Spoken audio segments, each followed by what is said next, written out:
خير. ما تسألني شيء. لا مو في ولا يعني لا كسر.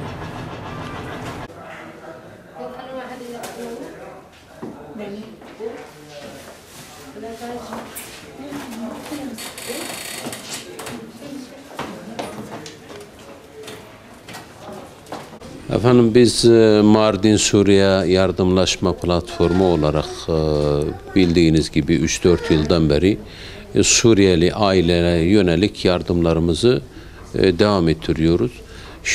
Bu tarih bugün itibariyle kayıtlarımızda 2150 aile kaydımız vardır.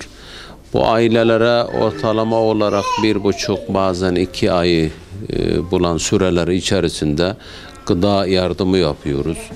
Battaniye ihtiyacı olanlara battaniye veriyoruz. Zaruri hallerde nakit yardımında bulunuyoruz.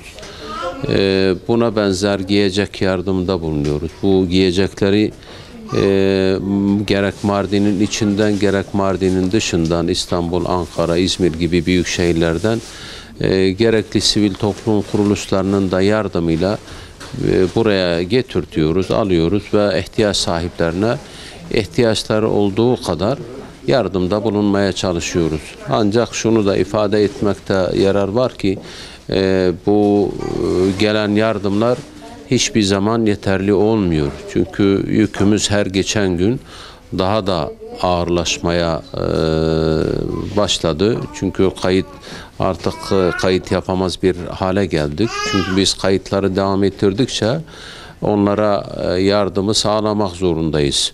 Onun için hayır sahiplerinin yardımlarına ihtiyacımız var. Burada 3. kışımızı geçiriyoruz bu Mardin Suriye Yardımlaşma Platformu olarak. En fazla bu Suriyeli misafirler için ihtiyaç duyulan şeyler elektrik sobasıdır ve odun sobası, kömür sobası ve bununla birlikte battaniye ihtiyacı had safhada. Biz bunları hayırsever iş adamlarından veya ailelerden zaman zaman sağlamaya çalışıyoruz. Tabii kışın ağır şartları burada da zaman zaman kendisini gösteriyor.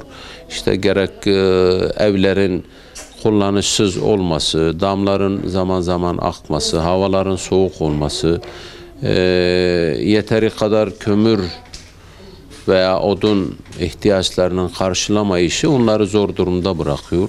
Ama biz demin ifade ettiğim gibi biz platform olarak elimizden gelen bütün gayreti göstermeye çalışıyoruz. Elbette ki kışın girmesi münasebetiyle kışlık giysilere ihtiyaç var. Özellikle Suriyeli erkekler ceket kullanmadıkları için mont türü giyeceklere ihtiyaç var. Aynı zamanda çocuk elbiselerine çok büyük bir ihtiyaç vardır. Bununla birlikte tabii normal her ailenin ihtiyaç duyduğu yakıt ihtiyacı işte kömürdür, odundur veya sobadır.